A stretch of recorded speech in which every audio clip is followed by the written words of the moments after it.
હાલમાં ચાલી રહેલા વિવાદ વચ્ચે બાંગ્લાદેશે T20 વર્લ્ડ કપનો બહિષ્કાર કર્યો છે। બાંગ્લાદેશે સ્પષ્ટ કરી દીધું છે કે જ્યાં સુધી મેચનું સ્થળ ભારતથી બદલીને શ્રીલંકા કરવામાં નહીં આવે ત્યાં સુધી તેઓ વર્લ્ડ કપમાં ભાગ નહીં લે। બાંગ્લાદેશ ક્રિકેટ બોર્ડના પ્રેસિડેન્ટ અમીનુલ ઇસ્લામ બુલબુલે પોતાના નિવેદનમાં કહ્યું છે કે અમે આઈસીસી સાથે વાતચીત કરતા રહીશું। અમે વર્લ્ડ કપ રમવા માંગીએ છીએ પણ ભારતમાં નહીં। અમે લડતા રહીશું। આઈસીસી બોર્ડ મીટિંગમાં અમુક ચોંકાવનારા નિર્ણય લેવાયા। મુસ્તફિઝુરનો મામલો કોઈ એકલાનો મામલો નથી। આ કિસ્સામાં ભારત એકલું નિર્ણય લેનારું હતું। બાંગ્લાદેશ T20 વર્લ્ડ કપમાંથી હટી હતી। હવે સ્કોટલેન્ડને ટુર્નામેન્ટમાં સ્થાન મળશે। આ પહેલા આઈસીસી તરફથી સ્પષ્ટ કરી દેવામાં આવ્યું હતું કે 24 કલાકનો સમય છે। બાંગ્લાદેશ નહીં તો સ્કોટલેન્ડ। જૂ કોઠારી ગેંગના સાગરીતો સામે તવાઈ। ગેરકાયદે બાંધકામ પર ફરશે બુલડોઝર। નાનપુરા ડોટીવાલા બેકરી પાસે ડિમોલિશન કરાશે। વલી સૈયદે સરકારી જમીન પર કર્યું હતું બાંધકામ। 9 દુકાન અને 30 કેબિનનું ભાડું વસૂલતો હતો।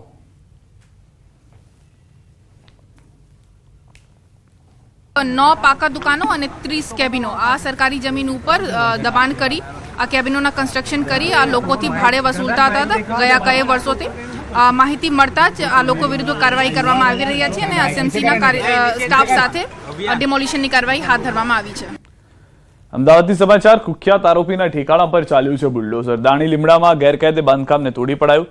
મંજૂરી વગર આરોપીએ કર્યું હતું બાંધકામ। મર્ડર અને લૂંટ સહિત 40 ગુનાઓમાં આરોપીની સંડોવણી। તો મંજૂરી વગર આરોપીએ બાંધકામ કર્યું હતું તેને તોડી પાડવામાં આવ્યું છે। દ્રશ્યો પણ આપ જોઈ રહ્યા છો। કુખ્યાત આરોપીને ઠેકાણા પર બુલડોઝર ચલાવી દેવામાં આવ્યું છે। હાલના જે દ્રશ્યોથી સ્પષ્ટ કરી રહ્યું છે કે કાયદાનું કામ કરતું રહેશે। દાણી લીમડામાં ગેરકાયદે બાંધકામ જે છે તેમાં અલગ અલગ જગ્યાએથી ફરિયાદો ઉઠી રહી હતી તેને હટાવવાની કામગીરી એએમસી તરફથી શરૂ કરવામાં આવી છે। સુરેન્દ્રનગરમાં ગેરકાયદે દબાણો પર બુલડોઝર ફર્યું છે। થાનમાં 260 જેટલા ગેરકાયદેસર દબાણો હટાવાયા છે। મોડી રાતથી શરૂ કરવામાં આવી છે કામગીરી। થાનના સૂર્યા ચોકથી સોનગઢ સુધીના ગેરકાયદે દબાણો પર ફર્યું છે બુલડોઝર। ચોટીલા ડેપ્યુટી કલેક્ટર અને થાન ચોટીલા મામલતદારની ટીમ દ્વારા ગેરકાયદેસર 231 કમર્શિયલ દુકાનો, 7 સેનિટરી વેરના કારખાના, દુકાનોના બનાવેલ એક હોસ્પિટલ, 17 રહેણાંક મકાનો મળી કુલ 260 જેટલા ગેરકાયદેસર દબાણ દૂર કરવાની કામગીરી શરૂ કરવામાં આવી।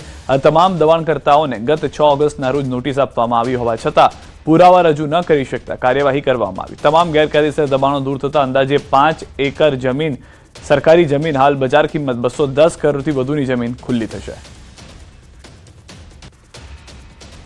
કોઈ પણ જાતના પુરાવા રજૂ ન કરતા આજે આ મેગા ડિમોલેશન છે એની કાર્યવાહી હાથ ધરવામાં આવેલ છે।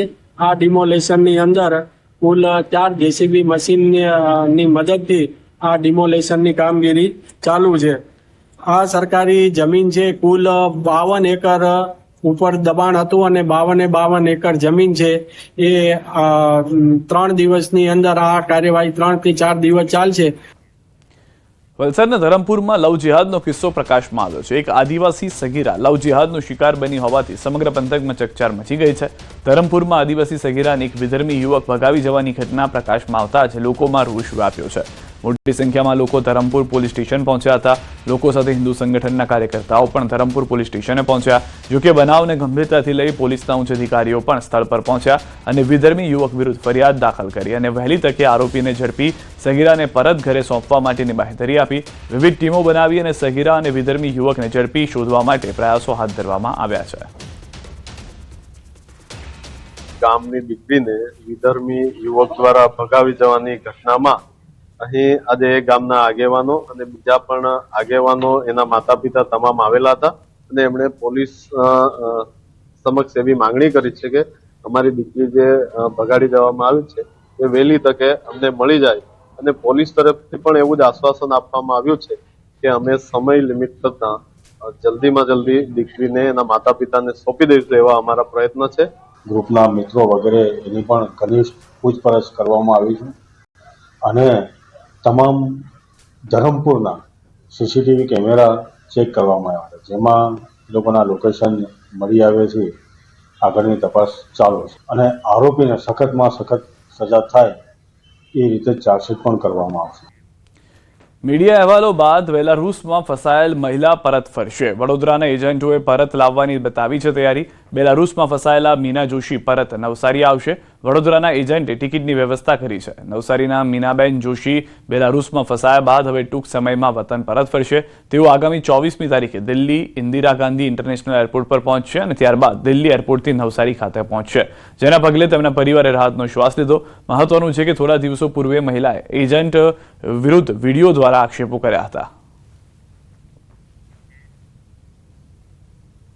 બેન જે છે આપણે 23 તારીખે સાંજે ત્યાંથી નીકળીને 24 તારીખે સવારે અર્લી મોર્નિંગ અહીંયા દિલ્હી એરપોર્ટ પર પહોંચી જશે અને દિલ્હી એરપોર્ટથી એમને સુરત સુધીની જે પહોંચાડવાનું જે એરલાઇન્સ છે અમે બુક કરી અને એમને બી ટિકિટ અમને પ્રોવાઈડ કરાવડાવીશું. આ બધી ઘટનામાં હકીકત હતી એવી કે બીજું કોઈના બધા ઇન્વોલ્વમેન્ટના લીધે આ બધો પ્રોબ્લેમ થયો હતો, જેમાં અમારો કોઈ મુખ્ય રોલ હતો નહીં. અમે અમારું કામ જેની રીતે કરીને આપ્યું હતું અને અત્યારે બી એમના સપોર્ટમાં અમે આવ્યા છીએ. આવતીકાલે પ્રદેશ ભાજપની મળશે કાર્યશાળા. પ્રદેશ ભાજપ પ્રમુખ જગદીશ વિશ્વકર્માની અધ્યક્ષતામાં આયોજન. જિલ્લા ભાજપ પ્રમુખ, મહામંત્રીઓ, ધારાસભ્ય, સાંસદો હાજર રહેશે. વર્તમાન સમયમાં આવેલા વી રામજી બિલ અંગે ચર્ચા થશે. ગ્રાઉન્ડ પર બિલની માહિતી લઈ જવા કાર્યકરોને સૂચનો અપાશે. બિલમાં થયેલા સુધારા અંગે કાર્યકરોને કરવામાં આવશે માહિતગાર. બનાસકાંઠામાં 25મી જાન્યુઆરીએ મળશે રબારી સમાજનું મહાસંમેલન. આયોજન માટે MM દેસાઈ શૈક્ષણિક સંકુલમાં યોજાઈ સંકલન બેઠક. બનાસકાંઠા, પાટણ અને વાવ થરાદના આગેવાનોએ સ્વીકારી વિવિધ જવાબદારી. ધારાસભ્ય માવજી દેસાઈ, પૂર્વ ધારાસભ્ય ગોવા દેસાઈ, રેવાભાઈ દેસાઈ, DK દેસાઈ સહિતના આગેવાનો ઉપસ્થિત રહ્યા. આ વિશાળ સંમેલનમાં રબારી સમાજની એકતાના દર્શન થશે.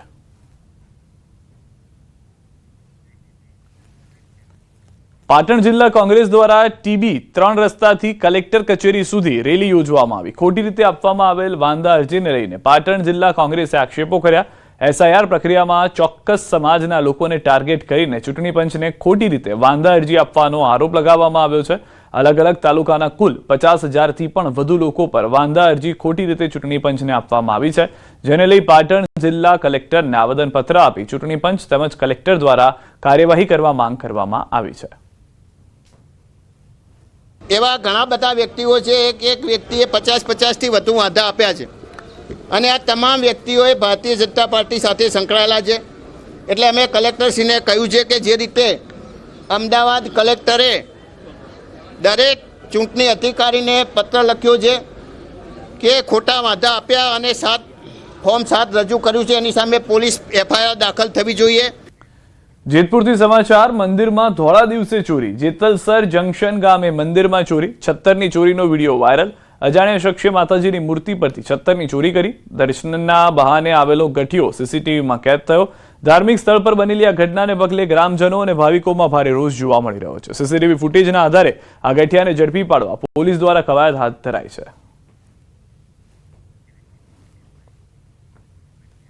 આણંદના સુજિત્રાના કાસોર ગામમાં પિતરાઈ ભાઈએ પોતાના જ ભાઈના ઘરે કરી ચોરી.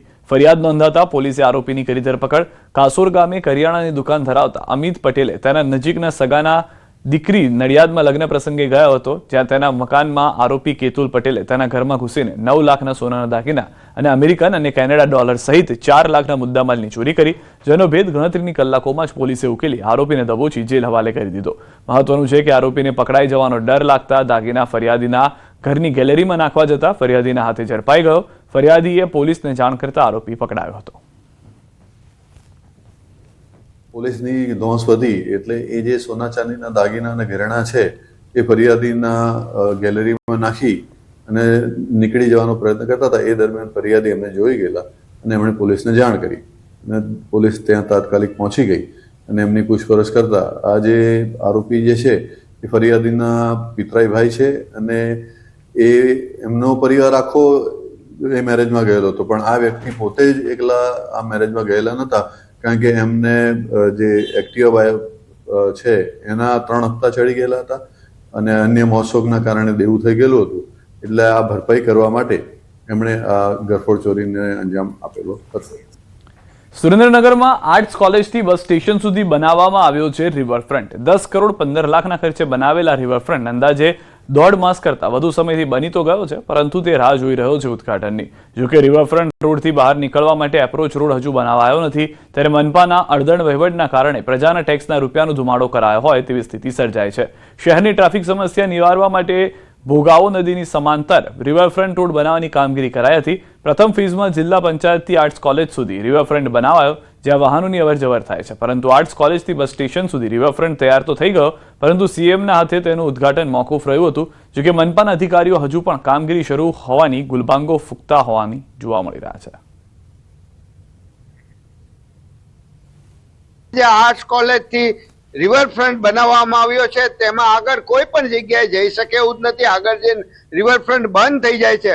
કરોડો રૂપિયાનો ખર્ચ કર્યા હોવા છતાં આ રિવરફ્રન્ટ કોઈ પણ જાતની પ્રજાને ઉપયોગમાં આવે એવું નથી. જે સંદર્ભે અનેક વખત જ્યારે રોડ ચાલુ હતો ત્યારે સક્ષમ અધિકારીઓને રાજકીય આગેવાનોને અમે રજૂઆત કરી હતી કે આ રિવરફ્રન્ટના પૈસા ખોટા વેડફાઈ જાય છે, કોઈ પણ જગ્યાએ બહાર જવાનો રસ્તો નથી. આમ છતાં પ્રજાલક્ષી કોઈ પણ વાત સાંભળવામાં સુરેન્દ્રનગર મહાનગરપાલિકાના અધિકારીઓ અને રાજકીય નેતાઓ ફ્રી નથી. તેઓ તો માત્ર ને માત્ર પ્રજાના પૈસા વેડફવામાં અને પોતાનો ભ્રષ્ટાચાર પૂરો કરી પોતાના ઘરે પૈસા લઈ જવામાં જ વ્યસ્ત છે. એપ્રોચ રોડ જે મળવા જોઈએ એ એપ્રોચ રોડ એક પણ મળ્યો નથી, અને એના આધારે અત્યારે જે એપ્રોચ રોડ નહીં મળવાના કારણે પુલ જે અત્યારે નવો બન્યો રિવરફ્રન્ટ, એ નવા રિવરફ્રન્ટની અંદર આજની તારીખમાં કોઈ અવરજવર રહેતી નથી, અને અત્યારે ઢોરા બધું બગાડી રહ્યા છે અને લોકો એનો દુરુપયોગ કરી રહ્યા છે. એટલે તાત્કાલિક યુદ્ધના ધોરણે એપ્રોચ માટેની જે કંઈ તૈયારી કરવી પડે એમને કરવી જોઈએ. બાંધકામમાં ક્યાંય કોઈનું નડતું હોય તો અત્યારે જે સરકારના નિયમ પ્રમાણે ભાંગતોડ કરીને રસ્તો કાઢે એવી અમારી માંગણી છે. અને જો નહીં કરે તો આ જ્યાં ઓલો રિવરફ્રન્ટ જ્યારે બસ સ્ટેન્ડથી વઢવાણ સુધીનો ચાલુ કરશે ત્યાં સુધીમાં આ રિવરફ્રન્ટ હાવ બિસ્માર અને બે હાલતમાં બની ગયો હોય બની જશે એવી અમને સંભાવના લાગે છે. આગામી બસ સ્ટેશન પાછળથી કરી અને ગેબન પીર સર્કલ સુધીનું કામગીરી પણ શરૂ કરવામાં આવેલ છે. તો તે પણ ટૂંક સમયમાં કામગીરી શરૂ કરીને પૂર્ણ કરવામાં આવશે. ગીર સોમનાથમાં સિંહ પરિવારની નદી પાર કરતો વિડીયો સોશિયલ મીડિયામાં વાયરલ થયો છે. સિંહ બાળને નદી કેવી રીતે પાર કરવી તેની તાલીમ જાણે સિંહણ આપતી હોય તેવા દ્રશ્યો જોવા મળ્યા છે. સિંહ બાળના તાલીમ લેતા વિડીયો વાયરલ થયા છે. સલામત રીતે સિંહણ અને ત્યારબાદ સિંહ બાળો નદી પસાર કરી હતી. વિડીયો ગીર જંગલ વિસ્તારના હોવાનું માનવામાં આવી રહ્યું છે. હાલ સોશિયલ મીડિયા પર વિડીયો વાયરલ થયો છે.